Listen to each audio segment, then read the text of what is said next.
Most people think $100,000 is a number reserved for rich people. But what actually changes is not your lifestyle, it is your internal pressure. The real shift happens in how often your mind defaults to panic. For the first time, life no longer feels one mistake away from collapse. You start to breathe with a slightly longer time horizon. You begin to say no without immediately calculating the risk of survival. And strangely, that is when money starts to feel like freedom. Not because you are rich, but because volatility hurts less. Welcome to what we call the margin. Today we break down why the first 100,000 matters more psychologically than mathematically. Internet finance often treats $100,000 like just another milestone in a long timeline. It is framed as a simple checkpoint, not a meaningful shift in financial risk. But for many people, it is the first time volatility feels slightly less threatening. Not completely safe, just less exposed to sudden financial drawdowns.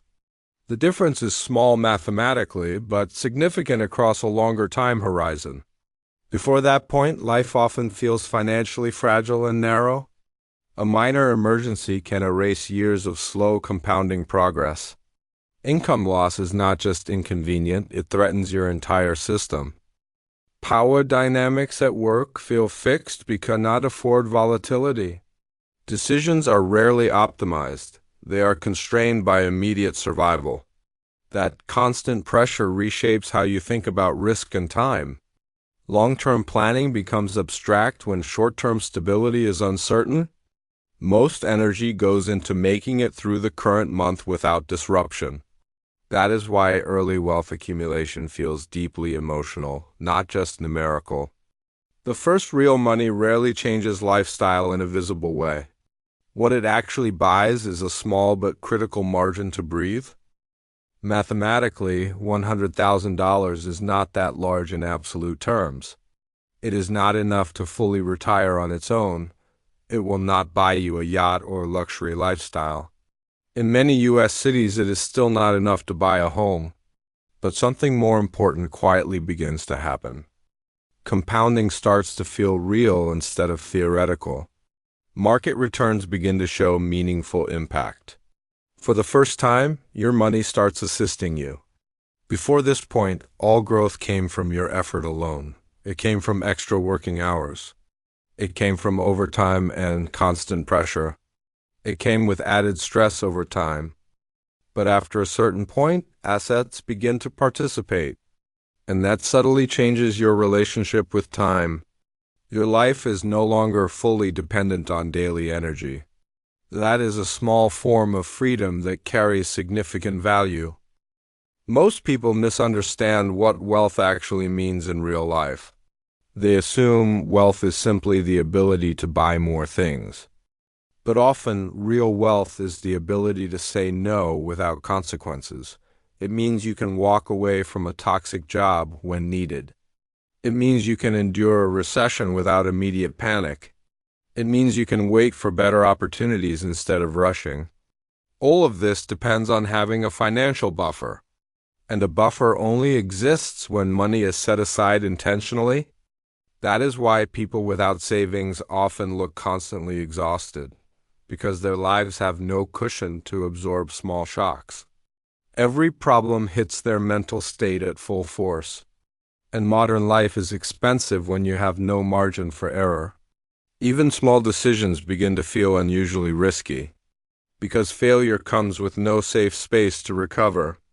So the first $100,000 is really buying psychological stability, something the internet rarely includes in its spreadsheets. There's a reason building your first $100,000 feels painfully slow at the beginning, because early on compounding is almost invisible to your daily life. Most of your progress still comes from your own effort, not your money working, and that constant effort starts to feel mentally exhausting over time.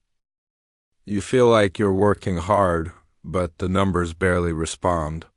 Meanwhile, your cost of living quietly rises faster than your motivation. That's the most psychologically dangerous phase of the journey, because many people quit right before compounding finally begins to matter. They assume investing doesn't change anything meaningful. But in reality, they've only just entered the first chapter. And modern life makes patience feel unnatural and uncomfortable. Everything around you is designed to push you toward faster results. Everyone seems to be chasing shortcuts to skip the waiting, but wealth rarely grows dramatically in the early stages. It grows quietly and slowly until one day it finally looks significant. Just like almost everything in life that actually matters long term. Interestingly, after the first 100,000, the pressure doesn't disappear but starts to evolve. It doesn't fully go away, but it becomes quieter and more manageable over time. The stress changes shape, moving from survival fear to strategic thinking.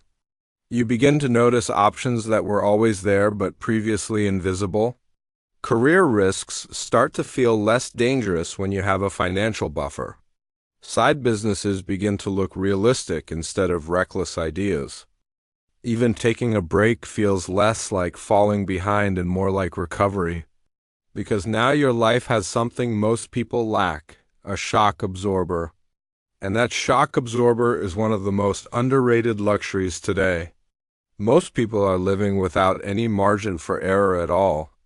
They are forced to stay strong all the time, whether they want to or not.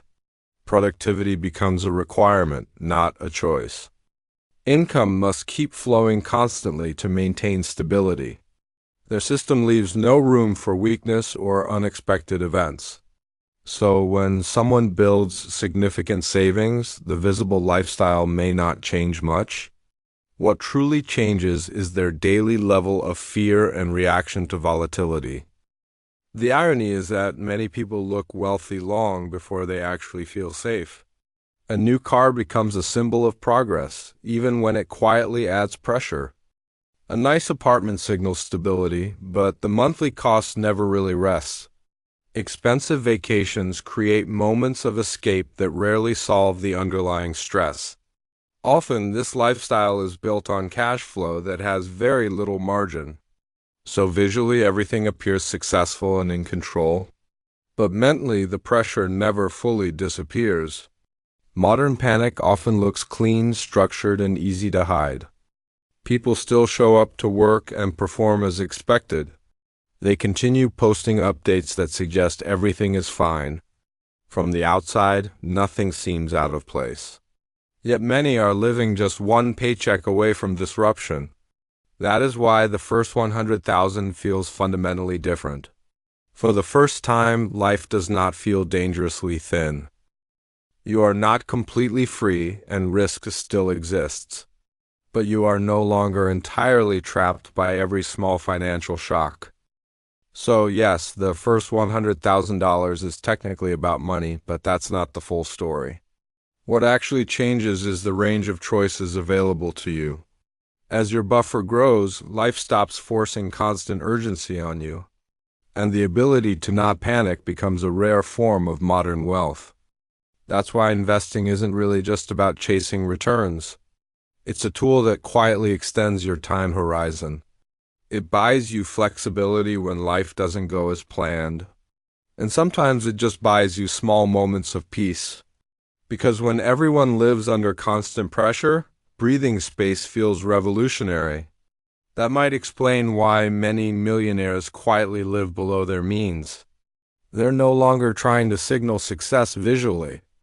They're protecting something far more valuable than status. Because once you experience real financial breathing room, it's hard to go back. And that feeling is more addictive than looking rich ever was. But the internet rarely talks about this side of wealth. Because calm doesn't spread as fast as visible success. The first $100,000 doesn't dramatically change how your life looks from the outside, but it quietly changes how your mind models the future. For the first time, life starts to feel like it has a buffer. You begin to think beyond just surviving until next week. And having time to think is a rare form of financial privilege today. Maybe wealth isn't really about being able to buy everything. Maybe it's the moment when your fear starts getting smaller. Not all at once, but slowly, almost unnoticeably over time. Subscribe to The Margin if you prefer finance that stays calm but brutally realistic. Because sometimes the most important number isn't what makes you look rich, but what finally lets you breathe.